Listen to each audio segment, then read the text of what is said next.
السلام عليكم ورحمة الله وبركاته. إن الحمد لله نحمده ونستعينه ونستغفره ونعوذ بالله من شرور أنفسنا ومن سيئات أعمالنا. من يهده الله فلا مضل له ومن يضلله فلا هادي له. وأشهد أن لا إله إلا الله وحده لا شريك له وأشهد أن محمدا عبده ورسوله صلى الله تعالى عليه وعلى آله وصحبه وسلم تسليما كثيرا. أما بعد، فإن خير الحديث كتاب الله وخير الهدي هدي محمد صلى الله عليه وسلم وشر الأمور محدثاتها وكل محدثة بدعة وكل بدعة ضلالة وكل ضلالة في النار. أما بعد، فأعوذ بالله من الشيطان الرجيم. بسم الله الرحمن الرحيم. ولهن مثل الذي عليهن بالمعروف وللرجال عليهن درجة. মহান আল্লাহর সমস্ত প্রশংসা, যে আল্লাহ প্রত্যেকটি জীবকে জোড়া জোড়া করে সৃষ্টি করেছেন। দরুদ ও সালাম নাযিল হোক প্রিয় নবী মুহাম্মদুর রাসূলুল্লাহ সাল্লাল্লাহু আলাইহি সাল্লামের উপর, যিনি আমাদের সার্বিক জীবনের সুন্দর সমাধান এবং সুন্দর বিধান আল্লাহর পক্ষ থেকে দান করেছেন। আল্লাহুম্মা সাল্লি আলাইহি আল্লাহুম্মা বারিক আলাইহি। দীর্ঘদিন থেকে আমরা মহিলা সংক্রান্ত মাসলা মাসাইল বা বিধিবিধান নিয়ে আলোচনা করিনি, যার ফলে আমাদের কাছে অনেক পরামর্শ আসে এরকম যে তাদেরও কিছু আলোচনা হওয়া উচিত। নবী করিম সাল্লাল্লাহু আলাইহি ওয়াসাল্লামের নিয়ম ছিল যে তাদের সম্পর্কে বিশেষ আলোচনা করতেন, এমনকি ঈদগাহেও তাদের জন্য বিশেষ আলোচনা হতো। কিছুক্ষণ আলোচনা তাদের বিষয় নিয়ে হতো। তো যেহেতু আমাদের এই আলোচনায় আমাদের মা বোনেরা অংশ নেন, সুতরাং তাদের ক্ষেত্রে অনেক মাসলা মাসাইল রয়েছে যেগুলি তাদের সাথে সম্পর্কিত, সে সম্পর্কেও আলোচনার প্রয়োজন রয়েছে মাঝে মাঝে। যদিও সাধারণ যেসব আলোচনা, সেসব আলোচনায় সবাই শরীক, সবাই সমান।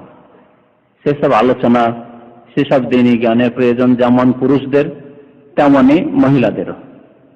আল্লাহ রাব্বুল আলামিন পুরুষ মহিলা সবাইকে একসাথেই সম্বোধন করেছেন। যেখানে সম্বোধন রয়েছে সেই সম্বোধনে উভয় জাতি শামিল, নারী পুরুষ উভয়ে শামিল। ইয়া আইয়ুহাল্লাযীনা আমানু, যেখানে আল্লাহ বলেছেন হে ঈমানদার মানুষ, মানে নারী পুরুষ সবাই। আল্লাহ যখন বলেছেন ওয়া আকিমুস সালাত, সালাত কায়েম করো, তখন নারী পুরুষ সবাইকে সম্বোধন করা হয়েছে। তবে বিশেষ কিছু কিছু মাসলা মাসাইল রয়েছে, বিধিবিধান রয়েছে, কিছু হুকুক রয়েছে, প্রাপ্য রয়েছে, যেগুলি তাদের সাথে সম্পর্কিত। আজকে একটি বিষয় নিয়ে আলোচনা করব, যেটি হচ্ছে মহিলাদের সম্পর্কে আলোচনা। সেটি হলো তাদের হক বা তাদের প্রাপ্য। যদিও স্বামীদের হক রয়েছে, আজকে সময়ের সংকীর্ণতার কারণে স্বামীদের হকটি আলোচনা করব না, এবং এর উপর আলোচনা রয়েছে। বিশেষ করে মহিলাদের হক সম্পর্কে আলোচনা করব। আর মহিলাদের হক সম্পর্কে এজন্য আরো আলোচনা করব যে এই মহিলাদের হক, মহিলাদের প্রাপ্য, মহিলাদের নারী অধিকার, এসব ভাষা ব্যবহার করে ইসলামের শত্রুরা ইসলামের বিরুদ্ধে অনেক কথাই বলে থাকে, দ্বীন ইসলামের বিরুদ্ধে অনেক কথাই বলে থাকে, এবং মিথ্যা কথাবার্তা তারা প্রচার করে থাকে যে দ্বীন ইসলাম নারীদেরকে মর্যাদা দেয়নি, নারীদেরকে হক দেয়নি, প্রাপ্য দেয়নি, নারীর অধিকারে বাধা সৃষ্টি করেছে, নারীদেরকে পর্দার বিধান দিয়ে অবরোধ করেছে, ইত্যাদি সেসব মিথ্যা কথাবার্তা। অথচ আল্লাহ রাব্বুল আলামিন নারীদের সম্পর্কে যেসব বিধান দান করেছেন সেসব দিয়ে নারীদেরকে সম্মানিত করেছেন। পর্দার বিধান দিয়ে আল্লাহ তাদেরকে সম্মানিত করেছেন। তাদেরকে বিশেষ একটি ক্ষেত্রে ডিউটি দিয়ে তাদেরকে আল্লাহ সম্মানিত করেছেন। আমরা সাধারণত মূল্যবান জিনিসকে খুব লুকিয়ে রাখি, গোপনে রাখি। এই জন্য মূল্যবান জিনিস মুসলিম সমাজে নারীদেরকে আল্লাহ রাব্বুল আলামিন বড়ই মূল্য দান করেছেন, তাদের বড় সম্মান দান করেছেন, যার ফলে তাদেরকে আমরা যথাসাধ্য সুরক্ষায় এবং হেফাজতে রাখার চেষ্টা করি। এ হচ্ছে আল্লাহর পক্ষ থেকে বিধান। তো আল্লাহ রাব্বুল আলামিন যেমন স্বামীর হক প্রাপ্য রেখেছে স্ত্রীর ওপর, ঠিক তেমনি স্ত্রীর হক প্রাপ্য রয়েছে, অধিকার রয়েছে স্বামীর ওপর। সূরা বাকারা আল্লাহ রাব্বুল আলামিন ইরশাদ করেছেন, ওয়ালাহুন্না মিসলুল্লাযী আলাইহিন্না বিল মারুফ, ওয়ালাহুন্না মিসলুল্লাযী আলাইহিন্না বিল মারুফ। স্ত্রীদের জন্য ওই রকমই প্রাপ্য রয়েছে, অধিকার রয়েছে, হক রয়েছে যেমন স্বামীদের হক রয়েছে তাদের ওপর। মহিলাদের হক রয়েছে, নারীদের হক রয়েছে পুরুষদের ওপর, স্বামীদের ওপর। ওই রকম ভাবে, যেই রকম ভাবে স্বামীদের হক রয়েছে, প্রাপ্য রয়েছে নারীদের ওপর। তবে তফাৎ হচ্ছে এই যে ওয়ালির রিজালে আলাইহিন্না দারাজা, পুরুষদেরকে আল্লাহ মর্যাদা দান করেছেন, পুরুষদেরকে আল্লাহ মর্যাদা দান করেছেন, সম্মান দান করেছেন, নেতৃত্ব দান করেছেন। আরো মহান আল্লাহ ইরশাদ করেছেন, আর রিজালু কাওয়ামুন আলান নিসা, পুরুষরা মহিলাদের নেতা, নারীদের নেতৃত্ব আল্লাহ পুরুষদেরকে দান করেছেন, নেতৃত্ব দেওয়া হয়েছে পুরুষদেরকে। তার কারণ সম্পর্কে আল্লাহ ইরশাদ করেছেন, বিমা ফাদ্দালাল্লাহু বা'দাহুম আলা বা'দ ওয়া বিমা আনফাকু, কারণ আল্লাহ একে অপরের ওপর মর্যাদা দান করে থাকেন, ফজিলত দান করে থাকেন। সবাইকে পৃথিবীতে সমান করেন, না হলে পৃথিবীতে শান্তি কায়েম হতো না। সবাইকে আল্লাহ যদি সমান করে দিতেন তাহলে পৃথিবীতে কোনোদিন শান্তি কায়েম হতো না। কেউ হাকিম, কেউ মাহকুম, কেউ রাজা, কেউ প্রজা যদি না হতো তাহলে পৃথিবীতে শান্তি কায়েম হতো না। কেউ সচ্ছল, কেউ অসচ্ছল, কেউ অভাবী, কেউ ধনী সম্পদশালী, এইরকম যদি আল্লাহ না করতেন তাহলে কেউ কারো সামনে নথি স্বীকার করতো না, কেউ কারো সামনে কারো আনুগত্য করতো না, যার ফলে দ্বন্দ্ব, ফিতনা, ফাসাদ, লড়াই সবকিছুই হতো, পৃথিবীতে শান্তি হতো না।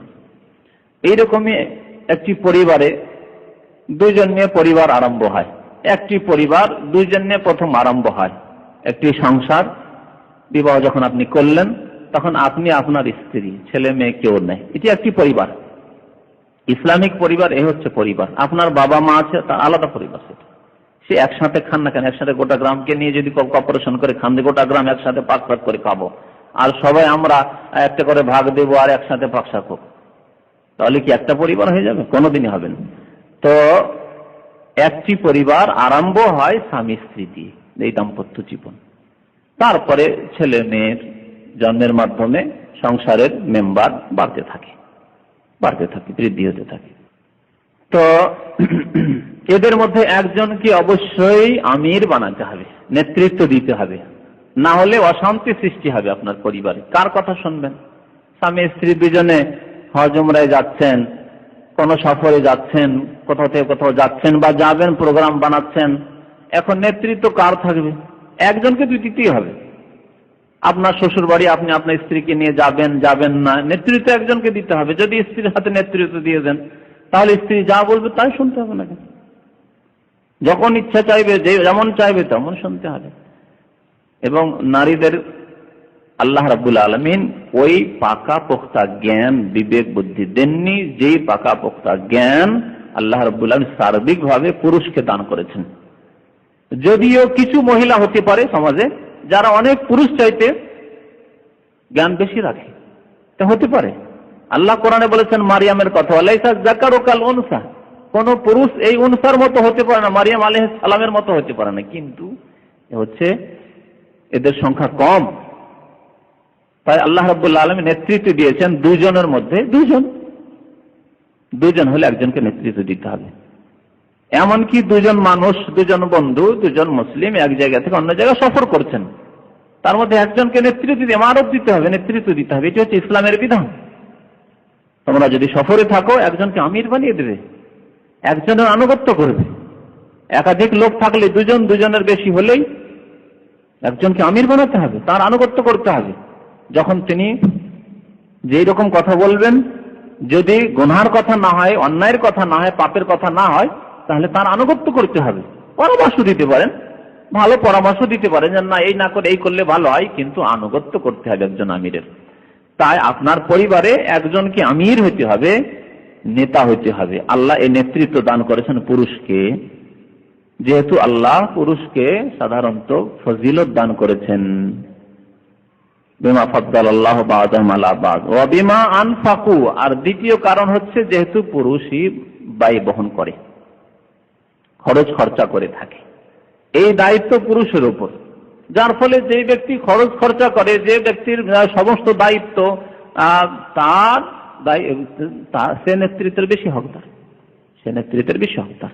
যার যত অবদান রয়েছে তার তত বেশি যোগ্যতাও রয়েছে এবং তার হকও রয়েছে, প্রাপ্য রয়েছে যে তাকে নেতৃত্ব দেওয়া হবে।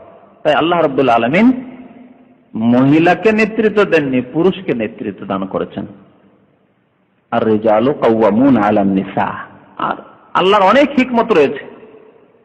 যদি আপনি পুরুষ এবং নারীর প্রকৃতি নিয়ে আলোচনা করেন তো পুরুষ মানুষ শক্ত হয়, মনের দিক থেকে শক্ত, শক্ত ভূমিকা গ্রহণ করতে পারে, মন শক্ত।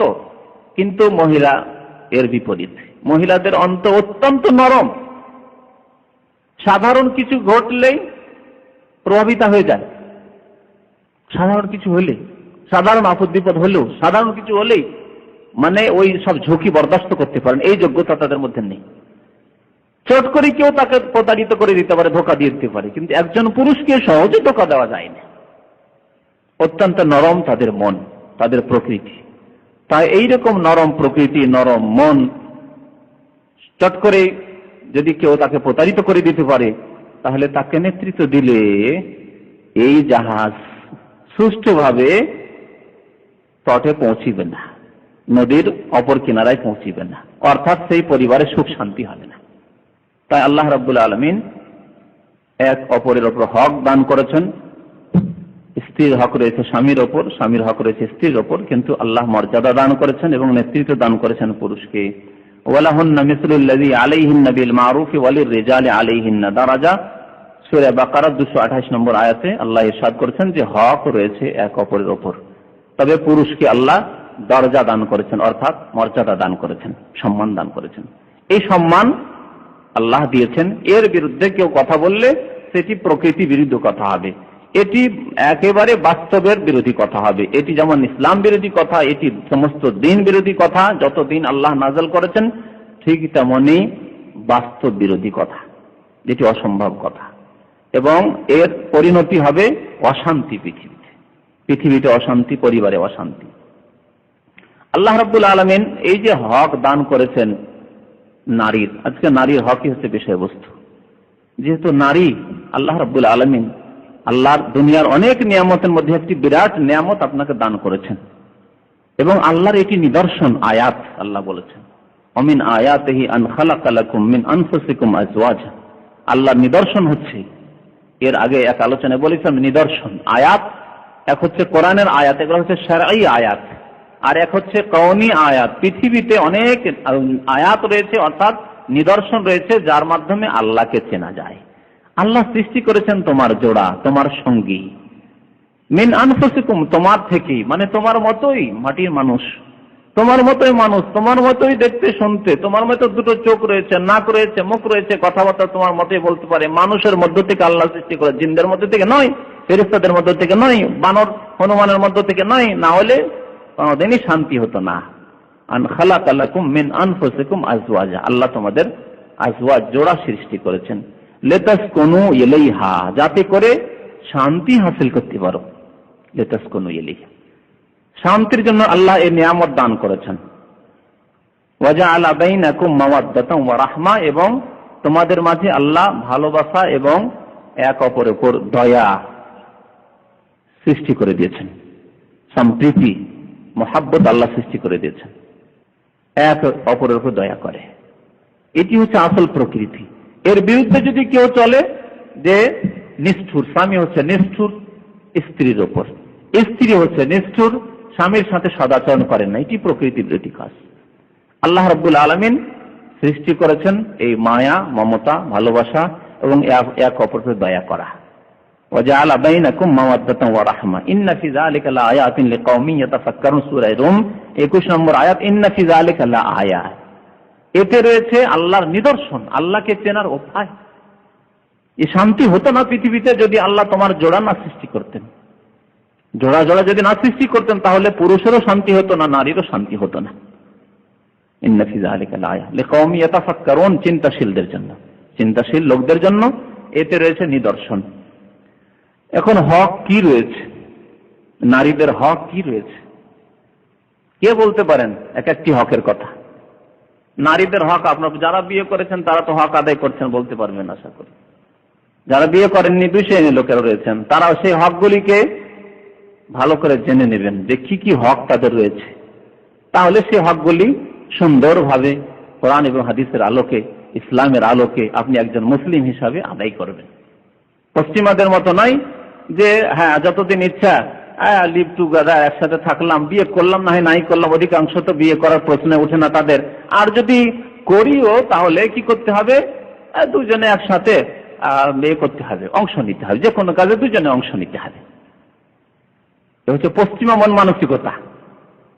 ইসলাম যে আদর্শ শিখিয়েছে কত সুন্দর আদর্শ। প্রথম হক হচ্ছে যখন সেই মহিলাকে আপনি ঘরে নিয়ে আসবেন, আপনার স্ত্রীকে ঘরে নিয়ে আসবেন, প্রথম হক কি?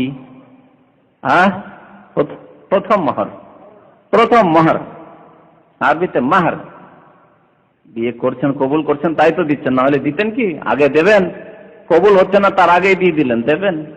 যদি কোন রকম করে গিরে ফসকে যায়, আগদ মানে গিরে, আগদ মানে বিবাহ, যে আগদ মানে তো গিরে, গিরে যদি ফসকে যায়, খুলে যায় তো গেল, টাকা গেল।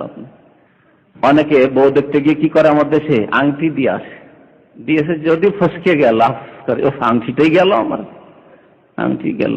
যদি এর চাইতে মূল্যবান বেশি কিছু দিয়ে আসে তো আরো আফসোস পাই, অনুতপ্ত, যে কি করলাম, গেল, লস গেল, বিয়েটাও হলো না আর গেল লস। যদি এসব ইসলামে নেই, এসব মন গড়া কথাবার্তা। তো যখন আপনি কবুল করছেন তখন স্ত্রীর প্রথম হক হচ্ছে মাহর। আরবি ভাষায় মাহর বা সাদাক বলা হয়। কোরআনে কারীমে আল্লাহ রাব্বুল আলামিন সাদাক বলেছেন। হাদিসে সাদাক, মাহর দুটি শব্দ ব্যবহার হয়েছে। মাহর আরবি শব্দ, সাদাক মানে মাহর।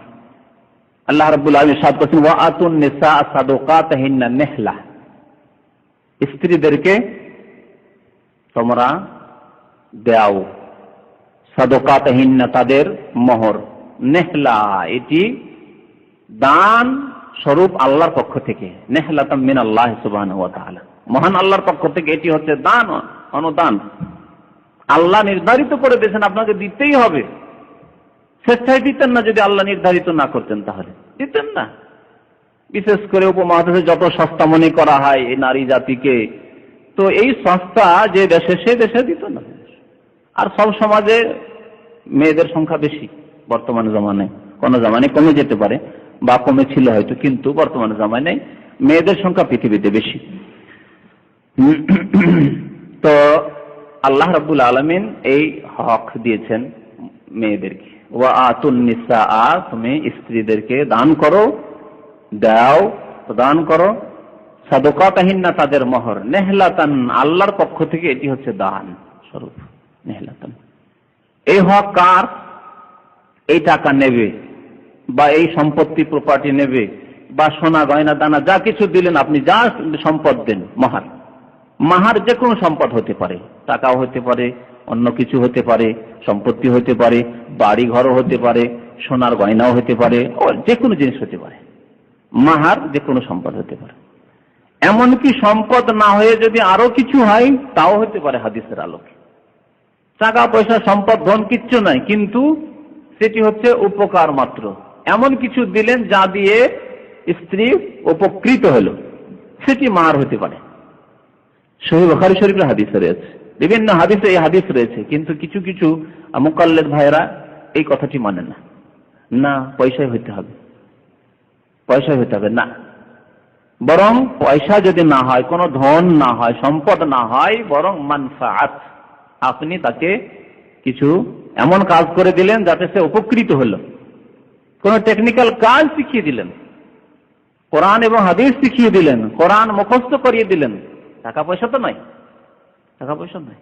নবী করিম সাল্লাল্লাহু আলাইহি ওয়াসাল্লামের হাদিসে রয়েছে যে একজন লোক বিয়ের জন্য দরখাস্ত করলো।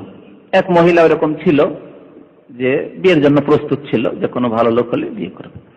একজন লোক বলল যে ইয়া রাসূলুল্লাহ যাওয়াজনি, আমার বিবাহ করিয়ে দেন এর সাথে। নবী করিম সাল্লাল্লাহু আলাইহি ওয়াসাল্লাম তাকে বললেন যে যাও মোহর দাও। বলছে মা ইনদি ইল্লা ইজারি, আমার কাছে আমার একটি লুঙ্গি ছাড়া আর কিচ্ছু নেই, একটি লুঙ্গি যেটি পরনে ছিল, মা ইনদি ইল্লা ইজারি, আমার এই লুঙ্গি ছাড়া আর কিচ্ছু নেই আমার কাছে। নবী সাল্লাল্লাহু আলাইহি ওয়াসাল্লাম কি বললেন যে যাও কিছু খোঁজো, কিচ্ছু নেই ইয়া রাসূলুল্লাহ। নবী সাল্লাল্লাহু আলাইহি ওয়াসাল্লাম কি বলছেন, ইলতামিস ওয়ালাউ খাতাম মিন হাদিদ, যাও তলাশ করো যদি একটি লোহার আংটিও হয়। লোহার আংটি কোনো মূল্য আছে? কোন জামানায় লোহার আংটির কোনো মূল্য ছিল না, তারপরে একটা লোহার আংটিও যদি হয় তাও চলবে। যাও একটি লোহার আংটি খুঁজে নিয়ে এসো। গেল বাড়িতে, গেল এদিক সেদিক খুঁজল, লোহার একটি আংটিও খুঁজে পেল না, কিচ্ছু নেই বাড়িতে তার। ফির আসছে ইয়া রাসূলুল্লাহ, আমার কাছে লোহার আংটি পর্যন্ত নেই, চাঁদের আংটি তো দূরের কথা, সোনার আংটি তো দূরের কথা, আমার কাছে কি লোহার আংটিও নেই। নবী করিম সাল্লাল্লাহু আলাইহি ওয়াসাল্লাম বললেন হাল মাআকা শাইউম মিনাল কোরআন, তোমার কোরআন মুখস্থ আছে? সে সাহাবী বলছেন ইয়া রাসূলুল্লাহ সূরা কাযা ওয়া কাযা ওয়া কাযা, অমুক অমুক সূরাগুলি মুখস্থ আছে আমার।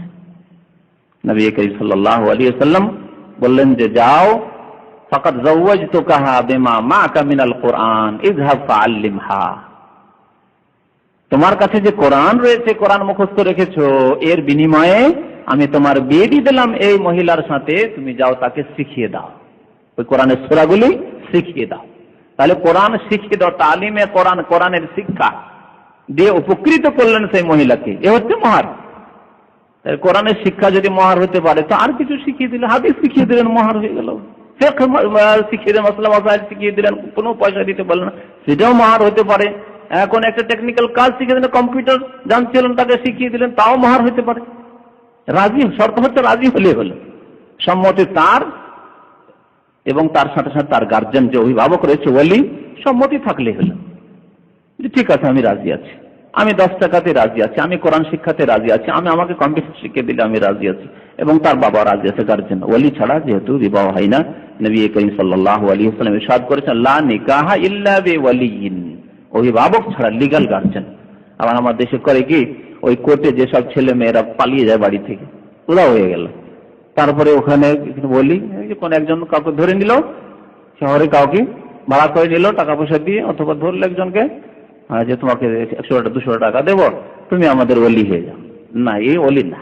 ওলি মানে যিনি সত্যিকার অভিভাবক। বাবা থাকতে অন্য কেউ হবে না ওলি। বাবা নেই তখন দাদা হবে, দাদা নেই তখন ভাই হবে, ভাই নেই আপন সাবালক তখন চাচা হবে। এইভাবে নিজের আত্মীয় স্বজন যারা আছে তারা ওলি হবে। কোনো মহিলা আবার ওলি হয় না, মহিলা ওলি হয় না। বাবা বিয়ে দিতে চায় না, মা নিয়ে গিয়ে বিয়ে পড়িয়ে চলে আসে, হবে? বিয়ে হবে না ইসলামে। সব অনেক জায়গায় ঘটে। হ্যাঁ, এক বান্ধবী আর এক বান্ধবীকে নিয়ে যায়, হ্যাঁ আমি ওলি, তার বিয়ে দিয়ে চলে আসে, হবে না, মোটেই না। মহিলাকে আল্লাহ রাব্বুল আলামিন ওলায়াত দান করেননি, ওলি হতে পারে না। তো মাহার হচ্ছে স্ত্রীর হক, খালিস হক। আর মাহার কেমন হবে তা বুঝতে পারলেন। এই মাহার হচ্ছে একবারে খালিস, কার হক? স্ত্রীর হক। এই টাকা পয়সা যদি দাবি করে বাবা আমাকে দাও, এতদিন পড়াশোনা করালাম, মানুষ করলাম, টাকা আমাকে দাও, নিতে পারে? নিতে পারে না, চেয়ে নিতে পারে না। এইরকম ভাবে স্বামীর ঘরে যখন আসলো, স্বামী যদি বলে দেখো তোমার তো দেখাশোনা আমি করব, তোমাকে খেতে দেবো আমি, তোমাকে বস্ত্র দেবো পরনে আমি, বাড়ি ঘর সব আমার, সব দেবো, তুমি আমার কাছেই থাকবে, মোহর নিয়ে করবে কি? দিয়ে দাও আমাকে। আর যারা দেয় না নগদ, দিয়ে দাও তো আর বলতেই হয় না, কি করতে হয়? বাসের ঘরে এসে মাফ করে দাও, মাফ করে দাও। আর যদি প্রথম দিকে না মাফ নেই, তাহলে সুযোগ নিয়ে থাকে যে কখন এরকম অসুখ বিসুখ হবে তখন মাফ নিয়ে নেব। অসুস্থ হলে তো আরো মায়া মমতা বেড়ে যায়, স্বামী অসুস্থ, কি করব, স্বামী অসুস্থ, চিকিৎসা করতে টাকা পয়সা খরচ হচ্ছে, মোহরটা মাফ করে দাও, অনেক টাকায় মোহর পড়ে আছে, এত টাকা মোহর বেঁধে দেওয়া হয়েছে, হ্যাঁ মাফ করে দিলাম। মাফ হবে এইভাবে? এইভাবে মাফ হয় না। মোহর হচ্ছে তার হক। আমি আপনার কাছ থেকে ঋণ করজ নিয়েছি, আমি এমনিতে মাফ চেয়ে নেবো যে মাফ করে দাও, অথচ আমার কোনো অসুবিধা নেই, কিচ্ছু নেই, দিতে পারবো, সবকিছু করতে পারছি আমি, আর আপনার কাছ থেকে মাফ চেয়ে মাফ করে দাও ভাই, মাফ হয়ে যাবে না, এরকম হয় না। তো মোহর হচ্ছে স্ত্রীর হক। এখান থেকে বাবাও চাইতে পারে না, মাও চাইতে পারে না, তার শ্বশুর শাশুড়িও চাইতে পারে না, স্বামীও চাইতে পারে না। তবে স্বেচ্ছায় যদি কাউকে কিছু দিয়ে দেয়, স্বেচ্ছায় এবং খুশির সাথে কোন রকমের কিঞ্চিত পরিমাণ মনে আপত্তি নেই, তাহলে জায়েজ, তা গ্রহণ করতে পারে, যাকে ইচ্ছা দিয়ে দিতে পারে। এই ক্ষেত্রে যদি বাবাকে দিয়ে দেয় তো স্বামীর বলার কোনো অধিকার নেই, তোমার বাবাকে কেন দিলে, দিতে হয়তো আমাকে দিতে, বলা যাবে না, যেহেতু তার পুরো মালিকানা আল্লাহ রাব্বুল আলামিন, তাহলে মহিলাকে মালিকানা দান করেছেন। ব্যক্তি মালিকানা ইসলামে রয়েছে, নারীর ব্যক্তি মালিকানা ইসলামে রয়েছে। আর ব্যক্তি মালিকানা প্রথম দেওয়া হচ্ছে যেদিন প্রথম আপনার বাড়িতে আসছে, তাকে মালিকানা দেওয়া হচ্ছে যে এই টাকা, এই সম্পদ তোমার, এতে কারো হস্তক্ষেপ চলবে না। মাহার হচ্ছে স্ত্রীর হক। তাই আল্লাহ রাব্বুল আলামিন বলছেন তারপরে, ওয়া আতুন নিসা সাদাকাতিহিন্না নিহলা ফাইন তিবনা লাকুম আন শাইইম মিনহু নাফসান ফাকুলুহু হানিআম মারিয়া। এরপরে যদি সে খুশির সাথে স্বেচ্ছায় যদি কিছু অংশ দিয়ে দিতে চায়, দিয়ে দিল, স্বামীকে দিয়ে দিল, অথবা বাবাকে দিয়ে দিল, মাকে দিয়ে দিল, কোন আত্মীয়কে দিয়ে দিল, ফাইন তিবনা লাকুম আন শাইইম মিনহু নাফসান ফাকুলুহু, তাহলে ভক্ষণ করতে পারো, খেতে পারো, হানিআম মারিয়া, কোনো আপত্তি নেই, বিনা কোনো আপত্তিতে আরামে খেতে পারো, কোনো আপত্তি নেই, তোমার জন্য জায়েজ তখন। তাহলে এ হচ্ছে একটি হক, যেটি হচ্ছে মাহার। মাহার দিতে হবে।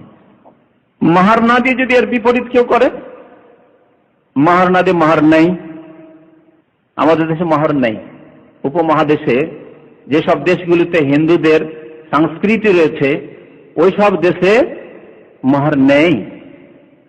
স্ত্রীর কাছে, স্ত্রীর বাবার কাছে মাহার নেই, তার নাম হচ্ছে যৌতুক বা পণ। পণ কথাটি হিন্দুদের থেকে এসেছে, হারাম।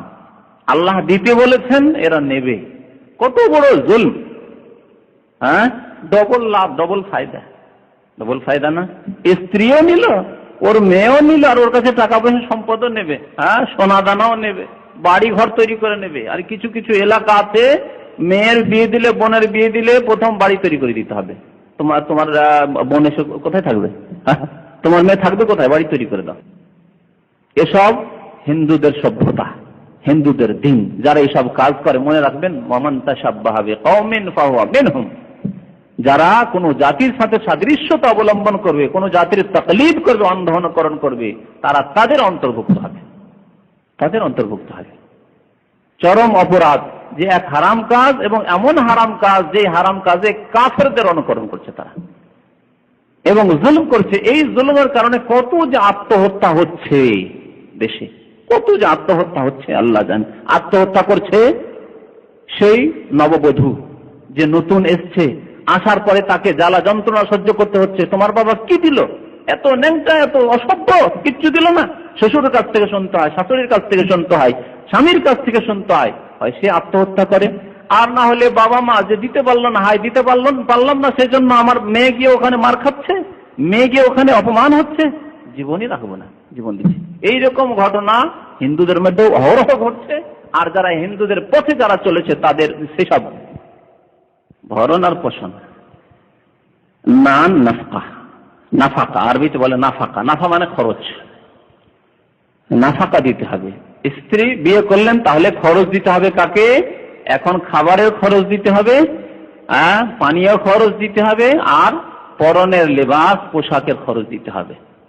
এই দায়িত্ব কার? স্বামীর দায়িত্ব, স্বামীর দায়িত্ব।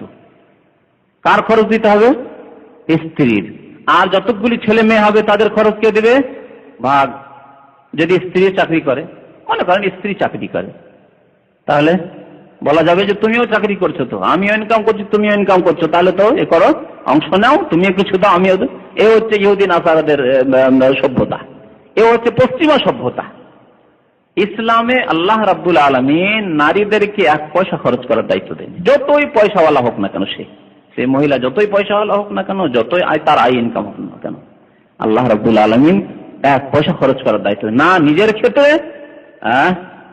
তার একটা চুড়ি কিনতে হবে, পয়সা তার লাগবে না, লাগবে না, যা কিছুই করতে হয় কেন, তার ছেলে মেয়েদের জন্য, ছেলে মেয়ের দুধ কিনতে হবে, আর কিছু করতে হবে, আর কিছু করতে হবে, তার দায়িত্ব না? কোনো দায়িত্ব নেই, কোনো দায়িত্ব দেয়নি আল্লাহ রাব্বুল আলামিন। নারীদেরকে আল্লাহ কোনো দায়িত্ব দেয়নি ব্যয় বহনের ক্ষেত্রে, তারপরেও আল্লাহ রাব্বুল আলামিন মহিলাদেরকে ওয়ারাসাতে, মিরাসের ভাগ বন্টনে, ধন সম্পত্তির ভাগ বন্টনে কি হক দিয়েছেন? পুরুষের অর্ধেক, কোনো খরচ নেই, তারপর অর্ধেক। তার জন্য কত বেশি চিন্তা করেন। একজনকে সবকিছুই খরচ করতে হবে, দায় দায়িত্ব বহন করতে হবে, তাকে দ্বিগুণ দেওয়া হইলো। আর একজনের খরচের কোনো দায় দায়িত্ব নেই, যতদিন বাবার বাড়িতে ছিল, বিয়ে হয়নি, ততদিন কার দায়িত্ব? খরচ করা বাবার দায়িত্ব। বাবা যদি মারা গিয়ে থাকে, ভাইয়ের দায়িত্ব, যে ভাই ইনকাম করতে পারে তার দায়িত্ব ফরজ, যে তোমার বোনকে দেখতে হবে, যতদিন বিয়ে হয়নি তোমাকে ব্যয় বহন করতে হবে। যখন ভাইয়ের বাড়ি থেকে, বাবার বাড়ি থেকে বেরিয়ে যখন বিয়ে হয়ে চলে গেল স্বামীর বাড়িতে, কার দায়িত্ব হলো? স্বামীর দায়িত্ব। কেউ যদি না থাকে কোনো মহিলার, তাহলে যে মুসলিম সরকার রয়েছে সে সরকারের দায়িত্ব তাদের ভরণ পোষণের। আল্লাহ রাব্বুল আলামিন এইভাবে ছেড়ে দেন। এই হচ্ছে দ্বীনে ইসলাম, যে দ্বীনে ইসলাম আল্লাহ নারীদেরকে মর্যাদা দান করেছেন, সম্মানিত করেছেন। এক পয়সার কোনো দায়িত্ব নেই, কোনো কর্ম তাকে করতে হবে না, শুধু তার কর্ম হচ্ছে বাড়ির মধ্যে সীমিত। চাকরি করার প্রয়োজন নেই তাকে, ইনকাম করতে হবে না তাকে গার্মেন্টসে গিয়ে তাকে ওখানে তার পেশার কাজ করতে হবে না, ইনকাম উপার্জন করার কোনো প্রয়োজন নেই, ইসলামিক কাজ শিখায়নি। আর এই করতে গিয়ে আল্লাহ রাব্বুল আলামিন যে বিধান দিয়েছেন তার বিরোধিতা করতে গিয়ে যেসব কাজ মানুষ করে থাকে, বা মহিলাদেরকে রাস্তাঘাটে বের করে দিয়েছে, কলকারখানায় পৌঁছে দিয়েছে, তাদেরকে একেবারে যেখানে সেখানে পৌঁছে দেওয়ার কারণে পৃথিবীতে জিনা, ব্যভিচার ঘরে ঘরে ঢুকে গেছে। আর নারীদের মর্যাদা শেষ হয়ে গেছে, নারীদের মান সম্মান, নারীদের যে মূল্য, নারীদের যে সম্মান ইজ্জত ছিল, সব শেষ হয়ে গেছে। আল্লাহ রাব্বুল আলামিন দুটি ক্ষেত্রে ভাগ করেছেন, কর্মক্ষেত্রকে দুই ভাগে ভাগ করেছেন। এক হচ্ছে ভিতরের কাজ, এক হচ্ছে বাইরের কাজ। ভিতরের কাজের দায়িত্ব দিয়েছেন আল্লাহ রাব্বুল আলামিন নারীদেরকে। বাড়ির কাজ, পাকশাক রয়েছে, বাড়ি সাজানো রয়েছে, ছেলে মেয়েদের লালন পালন রয়েছে, ছেলে মেয়েদের আদর স্নেহ রয়েছে, ছেলে মেয়েদের যত্ন রয়েছে, এই সবগুলি কাজ আল্লাহ দিয়ে দিয়েছেন নারীদেরকে। আর পুরুষদেরকে বলছেন বাইরে তুমি কাজ করে যাও, রাস্তাঘাটে, কল কারখানায়, যেখানে তোমাকে দেশ বিদেশে যেখানে যেতে হোক না কেন যাও। আর মহিলা এক দেশ থেকে এক দেশ আসবে আয় উপার্জন করার জন্য না, ইসলামী শিখায়নি। এই ইসলামের শিক্ষা নেই, ইসলামের আদর্শ নেই। আর ইসলামকে যদি সত্যিকার পালন করা হতো, তাহলে জেনা থেকে এই মুসলিম উম্মত অনেক দূরে থাকতো। কাফেররা তো জেনা ব্যভিচারে ডুবেই গেছে, কিন্তু মুসলিম উম্মত যদি তাদের দিনকে ঠিক রাখতো এই ক্ষেত্রে, তাহলে জেনা ব্যভিচার থেকে অনেক দূরে থাকতো। যে আদেশ মহান আল্লাহ করেছেন, ওয়ালা তাকরাবু জিনা, তোমরা জিনার নিকটে যেও না, ইন্নাহু কানা ফাহিশা, চরম অশ্লীল কাজ, ওয়া সাআ সাবিলা, এবং বড় জঘন্য কাজ। তাহলে দ্বিতীয় হক হচ্ছে মহিলাদেরকে ভরণ পোষণ। ভরণ পোষণ সম্পর্কে আল্লাহ রাব্বুল আলামিন বলছেন, ওয়া আলাল মাউলুদি লাহু রিজকুহুন্না ওয়া কিসওয়াতুহুন্না বিল মারুফ। ওয়া আলাল মাউলুদি লাহু মানে যার ছেলে। ইসলামের ছেলে কার? ছেলে বা মেয়ে, সন্তান কার? স্বামীর। স্বামীর যদি হালাল সন্তান হয় সে স্বামীর সন্তান, পুরুষের সন্তান। বাবার নামে সে পরিচিতি দেবে যে আমি অমুকের ছেলে, অমুকের মেয়ে। ওয়া আলাল মাউলুদি লাহু, যে হচ্ছে ছেলে মেয়েদের মালিক, তার দায়িত্ব হচ্ছে রিজকুহুন্না ওয়া কিসওয়াতুহুন্না, রেজেকে দেওয়া, অর্থাৎ খাবার দেওয়া, পানাহারের ব্যবস্থা দেওয়া, ওয়া কিসওয়াতুহুন্না, এবং পরনের বস্ত্রের ব্যবস্থা দেওয়া। কিসওয়াতুহুন্না কাপড় চোপড় যা লাগে তা দিতে হবে, এবং পানাহারের জন্য যা কিছু প্রয়োজন তা দিতে হবে স্বামীকে।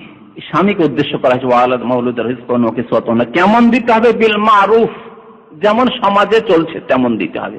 আপনার সমাজে যেমন চলছে, আর আপনি যে পর্যায়ের মানুষ, আয় উপার্জনের দিক দিয়ে, পয়সার দিক দিয়ে, অর্থের দিক দিয়ে, সেই রকম আপনাকে দিতে হবে।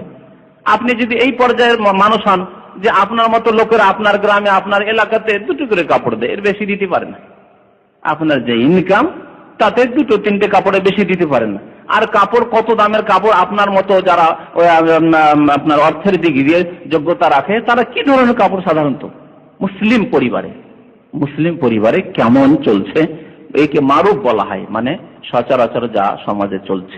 এবং সেই সমাজটি মুসলিম সমাজ হইতে, ওয়ান ইসলামিক সমাজ হইলে হবে না, ওই রকম দিতে হবে। আর যদি আপনি যথেষ্ট পয়সাওয়ালা হন, তাহলে ওই রকম আপনাকে দিতে হবে, একই রকম করলে হবে না। আপনাকে আল্লাহ যথেষ্ট পয়সা দিয়েছেন, আর আপনি এত কৃপণতা করবেন যে আপনার স্ত্রীর মাত্র দুটো তিনটে কাপড়, অথচ আপনি 5টা কাপড় 7টা কাপড় রাখতে পারবেন। প্রয়োজন আছে 5 রকম কাপড় রাখতে পারবেন, একটা স্পেশাল কাপড় রাখতে পারবেন, ঈদের জন্য রাখতে পারবেন, একটা স্পেশাল কাপড় রাখতে পারবেন, বিশেষ কোনো অনুষ্ঠানের জন্য রাখতে পারবেন আপনি। তো ইবাদতের জন্য আপনি নামাজ পড়বে তখনকার জন্য আপনি একটা খাস লেবাস দিতে পারবেন। বোরকা একটি জায়গায় আপনি দুটো দিতে পারবেন, কেন আপনি একটি দেবেন? এইভাবে আল্লাহ যেন মারুফ শব্দটি ব্যবহার করেছেন। সচরাচর পরিবেশে সমাজ, ইসলামিক সমাজে যে এরকম চলে সেইভাবে খরচ দিতে হবে, পানাহারের খরচ দিতে হবে, আর কি দিতে হবে?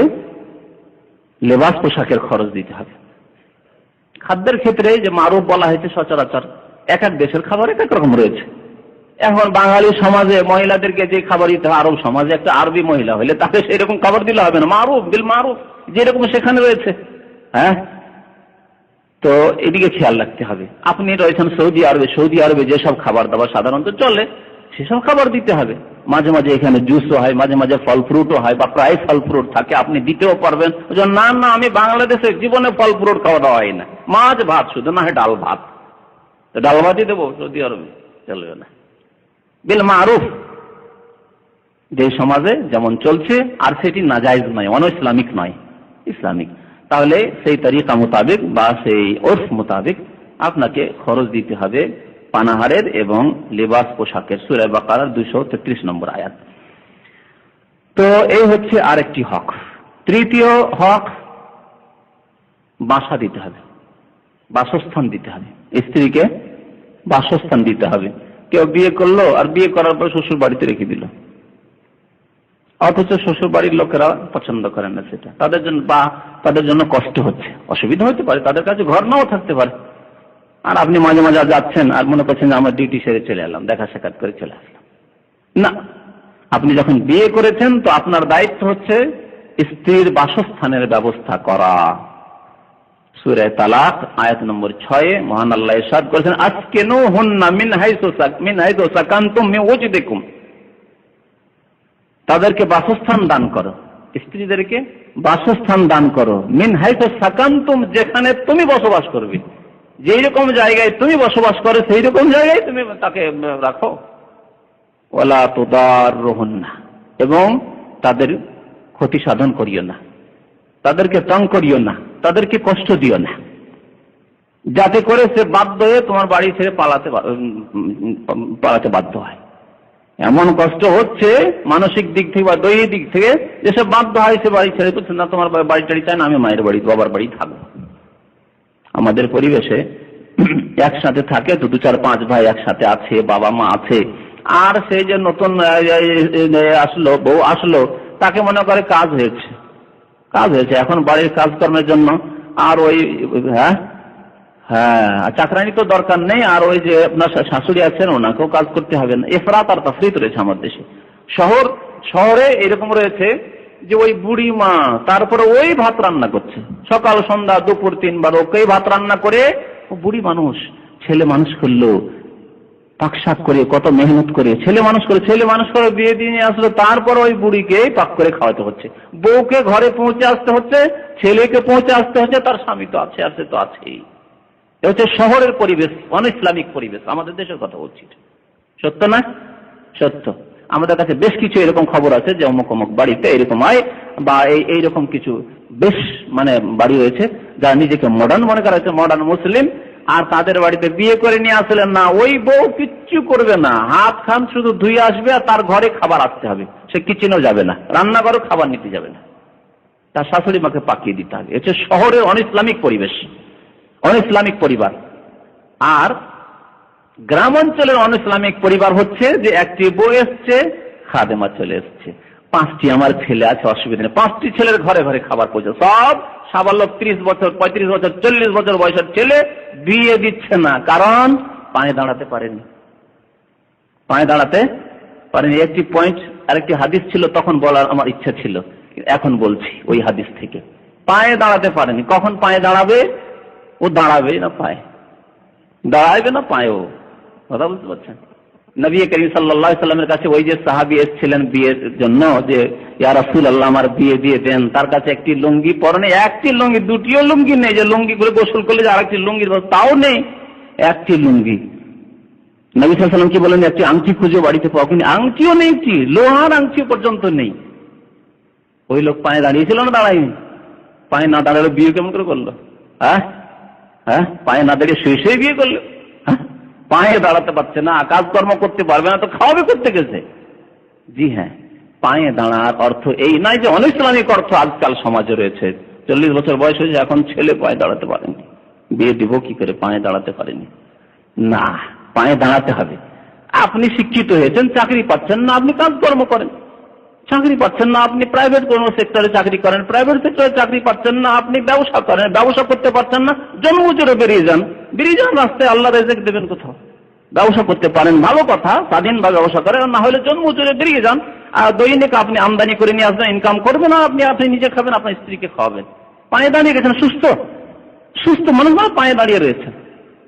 আপনার বাড়িতে অনেক কিছু আছে, তার তো একটা লোহার আংটি পর্যন্ত ছিল না। নবী সাল্লাল্লাহু আলাইহি ওয়াসাল্লাম এই কথা বললেন যে তুমি তো পায়ে দাঁড়াতে পারোনি, কিচ্ছু নেই তোমার কাছে, বিয়ে করতে হবে না। বেয়াদব কোথাকার, বিয়ে করতে চাইছো, কিচ্ছু নেই তোমার কাছে, কথা বললেন নবী সাল্লাল্লাহু আলাইহি ওয়াসাল্লাম? না, বিয়ে দিয়ে দিলেন। আর 35-40 হয়ে যাচ্ছে, অথচ 15 বছর বয়সে সাবালক হয়ে গেছে আপনার ছেলে, আর 15 বছর পরে গুনার দরজা তার জন্য খুলে গেছে, আর কত না যে গুনাহ হচ্ছে আল্লাহ পাক জানে। আর আপনাকে কাল কিয়ামত ওই ছেলের জন্য জবাবদেহি করতে হবে আপনাকে, যার 30-35-40 বছর বয়স হয়ে যাচ্ছে, আর বিয়ে দিচ্ছেন না। আর সেই ছেলেগুলির খেদমত করবে একটি ওই বড় ছেলে বা মেজে ছেলে। অনেক সময় মেজো ছেলে সেজো ছেলের বিয়ে দিয়ে নিচ্ছে, বড় মেজো ছেলে বিয়ে করে না। কি ব্যাপার, আপনার সেজো ছেলের বিয়ে কেন? বড় ছেলে এখনো পায়ে দাঁড়ায়নি, পড়াশোনা করেছে, এখনো পায়ে দাঁড়াতে পারেনি, সে বিয়ে করবে না। আর খেদমত করতে হবে, ও দেবর ভাসুর সবার খেদমত করতে হবে, ঘরে ঘরে খাবার দিয়ে আসতে হবে। কত যে কুকাজ হচ্ছে, অন্যায় হচ্ছে সমাজে আর পরিবারে, আল্লাহ পাক জানে। এইভাবে এই জন্য আসেনি সে, নারীদেরকে আল্লাহ তার ন্যায্য অধিকার দিয়েছেন। সে এসছে স্বামীর জন্য, শুধু মনে রাখেনি কথাটি, সে শুধু স্বামীর জন্য এসছে। সে যদি এর সাথে ইহসান করে, যে পাকশাক করে শ্বশুর শাশুড়িকে খাওয়ায়, তার পক্ষ থেকে এটি তার অবদান, এহসান সাদরে গ্রহণ করুন এবং শুকরিয়া আদায় করুন। আমাদের সমাজের মহিলারা এসব করে, গতানুগতিক করে, মনে করে যে এটি দায়িত্ব, বিয়ে হয়ে আসলে শ্বশুর শাশুড়িকে খাওয়াতে হবে, শ্বশুর শাশুড়ির খেদমত করতে হবে, সংসারের সব কাজ করতে হবে, আমার স্বামী ছাড়া তাদেরও কাজ করতে হবে। এমনকি একসাথে আপনার ভাই রয়েছে, তাদেরও পাকশাক করে দিচ্ছে, আরো শুকরিয়া আদায় করুন যে পাকশাক করে দিচ্ছে। কিন্তু তারপরে ঘরে ঘরে আপনার ভাইদেরকে খাবার পৌঁছে আসতে হবে। আপনার মা শুয়ে গেছে, কিন্তু না বউ শুইতে পারবে না। কেন? ওই যে অমুক ছেলে আমার আসেনি, এখন রাতে, অনেক রাতে আসবে, তুমি বসে থাকো, কখন আসছে আমার ছেলে তখন খাওয়াবে তাকে, তারপর ঘুমাবে তুমি। সত্য না এগুলি কথা? জি। তাহলে শহরে এক অনইসলামিক পরিবেশ রয়েছে, আর গ্রাম অঞ্চলে অনইসলামিক পরিবেশ রয়েছে। ইসলাম হচ্ছে মধ্যপন্থার দিন, দিনে ওয়াসাত, ওয়া কাযালিকা জাআলনাকুম উম্মাতান ওয়াসাতা। মধ্যপন্থা হচ্ছে দিনে ইসলাম। আমাদেরকে মধ্যপন্থী হইতে হবে। স্ত্রীদেরকে একবারে স্বাধীন ছেড়ে দিলে হবে না, জানা তুমি এসছো, তুমি একবারে কাঁচের মানুষ, তুমি ঘুমাও, আমার আম্মা পাক করে তোমাকে খাওয়াবে, এইভাবে ছেড়ে দিলেও হবে না। আর স্ত্রীকে খাদেমা মনে করলে হবে না, যে মা, আমাদের এক ভাই বলতেন, এখানে বসে আছেন, বলছেন আমার এলাকায় বিয়ে করতে যায়, তখন বলে যে মা তোমার জন্য দাসী আনতে যাচ্ছি, দাসী নিতে যাচ্ছি, দাসী আনতে যাচ্ছে তার জন্য। এ হচ্ছে কুসংস্কার। আর ইসলাম মধ্যখানে রয়েছে, দুই দিকে কুসংস্কার। তো নারীদের তৃতীয় হক কি বলছিলাম, যে তাদেরকে বাসস্থান দিতে হবে। আসকিনুহুন্না মিন হাইসু সাকানতুম মিন ওয়াজদিকুম, তোমাদের যোগ্যতা মোতাবেক, আল্লাহ মিন ওয়াজদিকুম, তোমাদের যেমন যোগ্যতা রয়েছে তেমন বাসস্থান দেবে। খড়ের ঘর রয়েছে, খড়ের ঘর দেবে, টিনের ঘর রয়েছে, টিনের ঘর দেবে, মাটির ঘর রয়েছে, মাটির ঘর দেবে, পাকা ঘর, ছাদওয়ালা ঘর হচ্ছে, ঠিক আছে, ভালো কথা। গ্রামে তোমার ঘর রয়েছে, গ্রামে দেবে, শহরে হলে শহরে দেবে, যেমন রয়েছে। ও যে দেখুন, তোমার যেমন যোগ্যতা রয়েছে তেমন তুমি ঘরের ব্যবস্থা দেবে স্ত্রীকে। চতুর্থ হক হচ্ছে স্ত্রীর সাথে সদাচরণ করা। সদাচরণ করা ব্যাপক এই কথাটি, ভালো আচরণ করতে হবে। আল্লাহ রাব্বুল আলামিন কোরআনে কারীমে ইরশাদ করেছেন, ওয়াশিরুহুন্না বিল মারুফ, তাদের সাথে তুমি সদাচরণ করো, বিল মারুফ। যেমন একজন আইডিয়াল মুসলিম, সত্যিকার মুসলিম, তাকে যেমন আদেশ হয়েছে আল্লাহ এবং রাসূলুল্লাহ সাল্লাল্লাহু আলাইহি ওয়াসাল্লামের পক্ষ থেকে যে সে সদাচরণ করবে, সেইভাবে সদাচরণ করা। যেমন সদাচরণ হয়, ইসলামকে ঠিক রেখে, আল্লাহ এবং রাসূলের আদর্শকে ঠিক রেখে, তারপরে যে পরিবেশে জায়েজ যেসব কাজ রয়েছে সেসবগুলিও করবে। কিছু প্রথা রয়েছে, যেসব প্রথা ইসলাম বিরোধী নয়, কিন্তু সেগুলি করা বাঞ্ছনীয়, ভালো, খারাপ নয়। যেমন আমাদের দেশে, জানি না আপনাদের সব অঞ্চলে আছে কিনা, আমার দেশে নিয়ম আছে, যখন স্ত্রী মায়ের বাড়ি যাবে তখন আপনি একটা কাপড় দিয়ে বিদায় করবেন, একটা কাপড় দিয়ে বিদায় করবেন, যে মায়ের বাড়ি বাবার বাড়ি যাচ্ছে একটা কাপড় দিয়ে বিদায় করবেন। এটা কোরআন হাদিসে নেই, কিন্তু এটা হচ্ছে মারুফ প্রথা, আর এই প্রথা নাজায়েজ নয়, নাজায়েজ নয়, ভালো, এবং আল্লাহ আপনাকে সামর্থ্য দিয়েছেন, যোগ্যতা দিয়েছেন, সুতরাং। আর এটা হলো কি, তার মন খুশি করা হলো, স্বামীর বাড়ি থেকে বিদায় হলাম তো একটা নতুন কাপড় দিয়ে পাঠিয়েছে, মনটা খুশি হলো তার। ওয়াশিরুহুন্না বিল মারুফ, সদ আচরণ করতে হবে, যেমন সদ আচরণ করতে হয়। কাজকর্ম খুব বেশি, সহযোগিতা করুন। কাজকর্ম যখন বেশি তখন সহযোগিতা করুন। অসুস্থ রয়েছে, সহযোগিতা করুন, যতটুকু আপনার পক্ষে সহযোগিতা সম্ভব, যেইভাবে সম্ভব আপনি নিজে সহযোগিতা করুন। আপনি নিজে না পারছেন, আপনি কাজে আল্লাহ আপনাকে যোগ্যতা দিয়েছেন, পয়সা দিয়েছেন, তো কাজের মেয়ে এমন রাখেন যা দিয়ে ফিতনা না হয়। একজন বুড়ি মানুষও যদি বাড়িতে থাকে অসুবিধা নেই, বা একটা ছোট্ট মেয়ে যদি থাকে সহযোগিতা করে বাচ্চাদের লালন পালনের ক্ষেত্রে, যেখানে ফিতনার কোনো কারণ নেই, যুবতী না রেখে, তো ঠিক আছে, সদাচরণ করলেন। এইভাবে অনেক সদাচরণ রয়েছে যেগুলি করতে বলা হয়েছে ইসলামে। নবী মুহাম্মদুর রাসূলুল্লাহ সাল্লাল্লাহু আলাইহি ওয়াশিরুহুন্না বিল মারুফ, আয়াতটি শেষ করি। ওয়াশিরুহুন্না বিল মারুফ ফাইন কারিহতুমুহুন্না ফাইন কারিহতুম ওয়াশিরুহুন্না বিল মারুফ ফাইন কারিহতুমুহুন্না ফাআসা আন তাকরাহু শাইআন ওয়া ইয়াজআলাল্লাহু ফীহি খায়রান কাসীরা। তাদের সাথে সদাচরণ করো, তারপরে যদি কোনো খারাপ জিনিস তোমার নজরে পড়ে, দৃষ্টিগোচর হয়, স্ত্রীর সাথে ভালো ব্যবহার করছেন, ভালো আদর যত্ন করছেন, তার স্নেহ করছেন, ভালোবাসছেন, তারপরেও কিছু খারাপ আচরণ দেখা যাচ্ছে, বিরাট কিছু নয়, অশ্লীলতা একেবারে নয়, তবে কিছু ভুল ভ্রান্তি দেখা যাচ্ছে, ত্রুটি, পুরোপুরি হক আদায় করতে পারছে না, আপনার মনে করছেন আপনি। ফাইন কারিহতুমুহুন্না শাইআন, কিছু যদি এরকম দেখো যেটি অপছন্দনীয় তোমার কাছে, ফাআসা আন তাকরাহু শাইআন, আল্লাহ বলছেন যে দেখো, ধৈর্য ধারণ করো, বাড়াবাড়ি করিও না, এবং প্রত্যেকটির ক্ষেত্রে একবার হিসাব নিকাশ না কড়াকড়ি শক্তভাবে শুরু করে দিও না।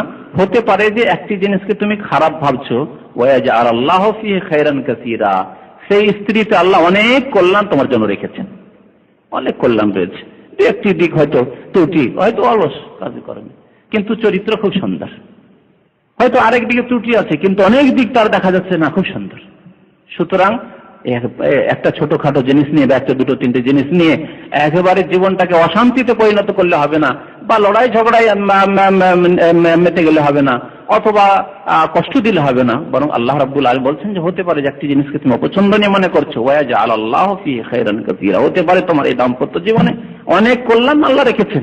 হতে পারে সতী নারী, দিনদার পরেশগার নারী, কিন্তু একটু অলস বা বেশি শিক্ষিতা নয়। তুমি চাইছিলে যে আমি একজন ডক্টর মানুষ, আমি একজন MA পাস মানুষ, তো কমপক্ষে বিয়ে পড়তে হয়তো না, বিয়ে পাস করেছে ম্যাট্রিক, তাহলে একটি জিনিস তোমার মনে বাধা দিচ্ছে, অপছন্দনীয়, হ্যাঁ, কিন্তু ওয়াজআলাল্লাহু ফীহি খায়রান কাসীরা, হতে পারে যে সেখান থেকে আল্লাহ অনেক কল্যাণ নিয়ে আসবেন, হতে পারে সৎ সন্তান জন্মাবে, তোমার দিনদার পরেশগার আল্লাহর স্ত্রীর মাধ্যমে আল্লাহ দিনদার পরেশগার ছেলে জন্ম দেবে, যেহেতু ক্ষেত্র ভালো হলে ফসল ভালো জন্মায়। হ্যাঁ, সব দেশে আর সব জমিনে কি ফজলি আম হবে? হচ্ছে না কেন? মালদা রাজশাহী ছাড়া কেন ফজলি আম হয় না কোথাও? সব দেশে আর খেজুর হবে এইরকম সুন্দর খেজুর, যেই খেজুর হচ্ছে এই আরব দেশে হয় না। তো ঠিক তেমনই আপনাকে ক্ষেত্রেও সুন্দর চয়েস করতে হবে।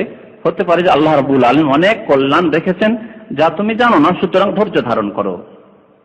নবী মুহাম্মদুর রাসূলুল্লাহ সাল্লাল্লাহু আলাইহি ওয়াসাল্লাম স্ত্রীদের সাথে সৎ আচরণের ক্ষেত্রে বলছেন, আকমালুল মুমিনিনা ঈমানান আহসানুহুম খুলুকা, সবচাইতে কামিল মুমিন, পূর্ণাঙ্গ মুমিন সেই ব্যক্তি যে ব্যক্তির চরিত্র হচ্ছে অতি সুন্দর। আহসানুহুম খুলুকা, চরিত্র সুন্দর, যার যত চরিত্র সুন্দর তার ঈমান তত বেশি কামিল, পূর্ণাঙ্গ ঈমান। তাহলে ঈমানের অলংকার বা পূর্ণতা হচ্ছে চরিত্র ভালো হওয়া। তার পূর্বে অনেক কিছু রয়েছে, তাওহীদ রয়েছে, তারপরে সুন্নতের পাবন্দি রয়েছে, নামাজ রয়েছে, রোজা রয়েছে, হজ রয়েছে, যাকাত রয়েছে, মাতা পিতার সেবা রয়েছে, আল্লাহর হকের সাথে বান্দার হক রয়েছে। এইগুলি করার পরে মানে অলংকার যা দিয়ে ঈমানের পূর্ণতা আছে সেটি হচ্ছে সুন্দর চরিত্র।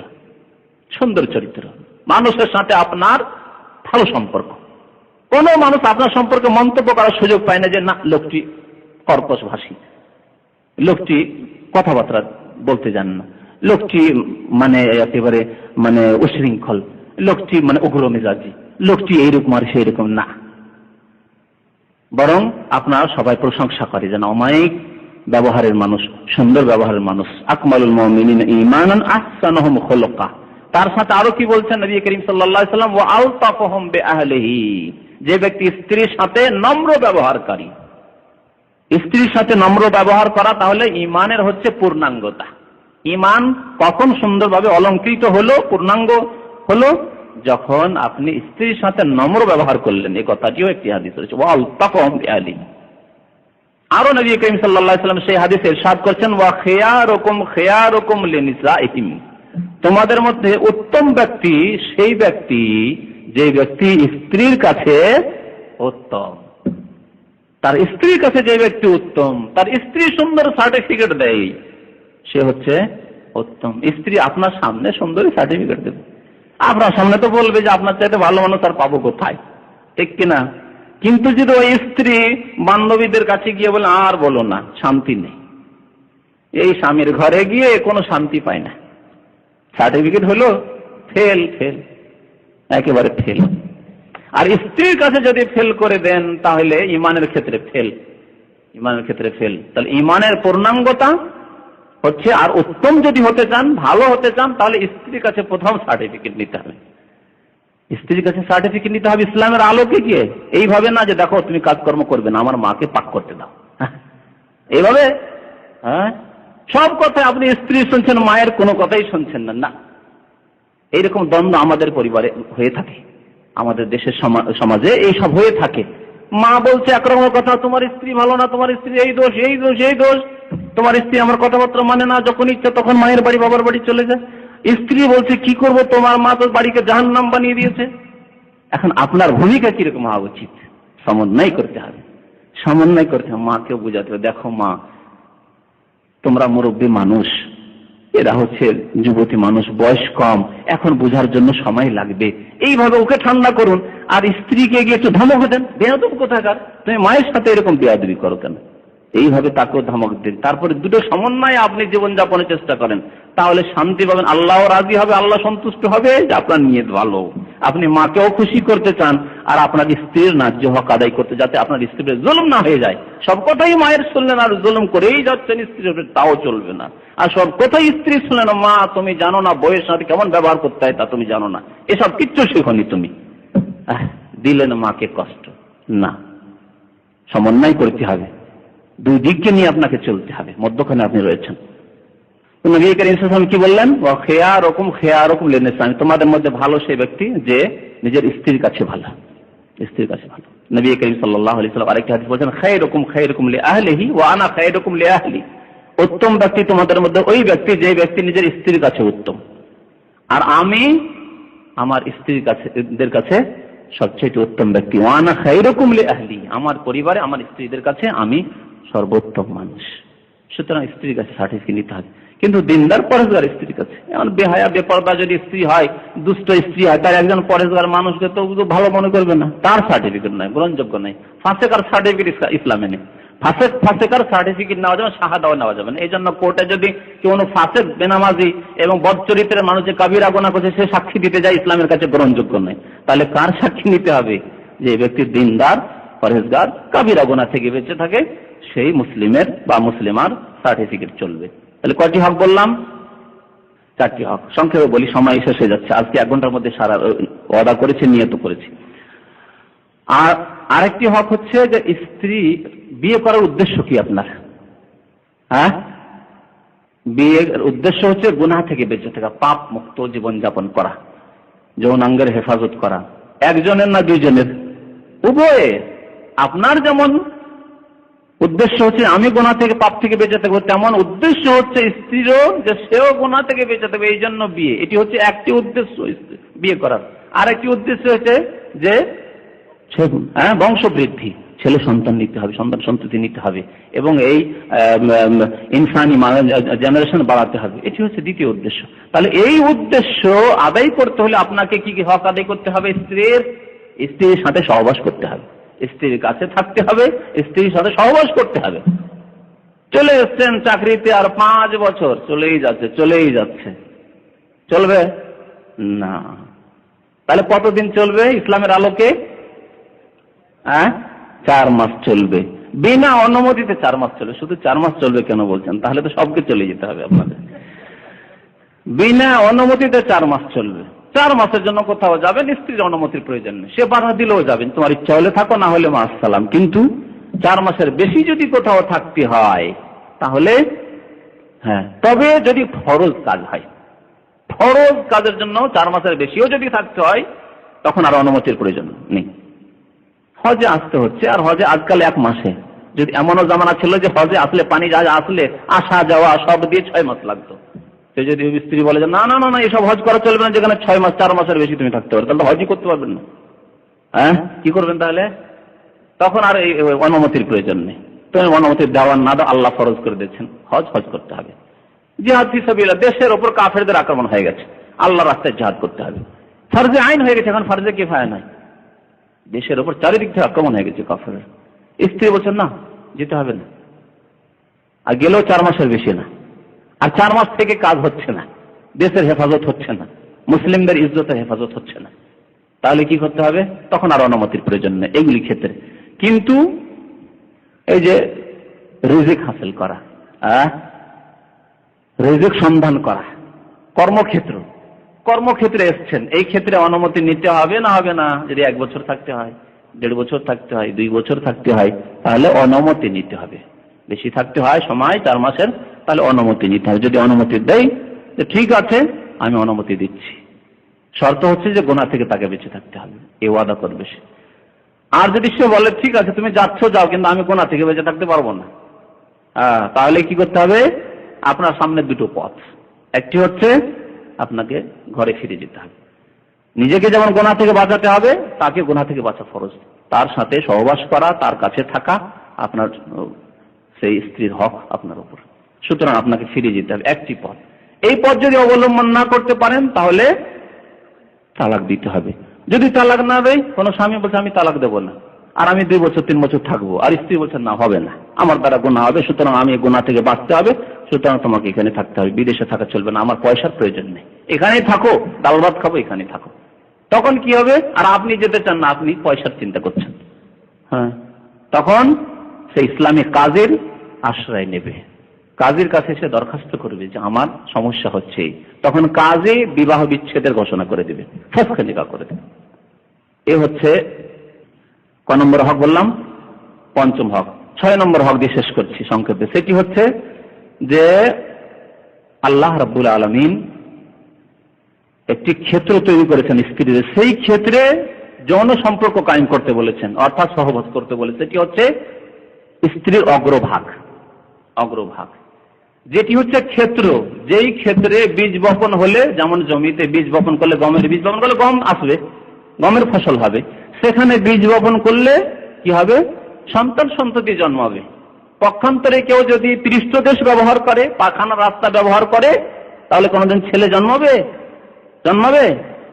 তাহলে সেখানে বীজ বপন করলে, অর্থাৎ সহবাস করলে কোনোদিনই সন্তান সন্ততি জন্মাবে না। সুতরাং এটি ক্ষেত্র নয়। আল্লাহ স্ত্রীদেরকে কি বলেছেন? ক্ষেত্র বলে, নিসাউকুম হারসুল লাকুম, তোমাদের স্ত্রী তোমাদের শস্য ক্ষেত্র। তাহলে ক্ষেত্র মানে ক্ষেত্রে বীজ বপন হয়, আর পাখানা রাস্তাতে বীজ বপন হয় না। সুতরাং আসল ক্ষেত্রে যেতে হবে আপনাকে। এটি হচ্ছে হক। স্ত্রীর হক হচ্ছে যে আপনি স্ত্রীর সাথে যৌন সম্পর্ক কায়েম করবেন তার আসল ক্ষেত্রে, যে ক্ষেত্রকে আল্লাহ সৃষ্টি করেছেন আপনার জন্য। আর যদি আপনি এর বিরোধিতা করেন তাহলে বড় কাবিরা গুনাহ করলেন, আপনার উপর আল্লাহ এবং রাসূলের অভিশাপ, লানত রয়েছে। নবী মুহাম্মদ রাসূলুল্লাহ সাল্লাল্লাহু আলাইহি ওয়াসাল্লাম একটি হাদিসে ইরশাদ করেছেন, মালউনুন মান আতা ইমরাআতান ফি দুবুরিহা, আল্লাহর অভিশাপ রয়েছে, অভিশপ্ত সেই ব্যক্তি। ফেরেশতাদের অভিশাপ রয়েছে, মালউন বলা হয়েছে, আল্লাহর ফেরেশতাদের, মুমিন বান্দাদের সমস্ত দের অভিশাপ রয়েছে। মালউন সেই ব্যক্তি, অভিশপ্ত সেই ব্যক্তি, যে ব্যক্তি তার স্ত্রীর নিকট আসলো, স্ত্রীর সাথে সহবাস করলো, ফি দুবুরিহা, পায়খানা রাস্তায়, আল্লাহর অভিশাপ রয়েছে। সুতরাং স্ত্রীকে কেউ যদি বাধ্য করে, স্ত্রী সম্মতি দেবে না, তার জন্য হারাম যে তাতে সম্মতি দেবে, এবং স্ত্রীকে বাধ্য করা তার জন্য হারাম।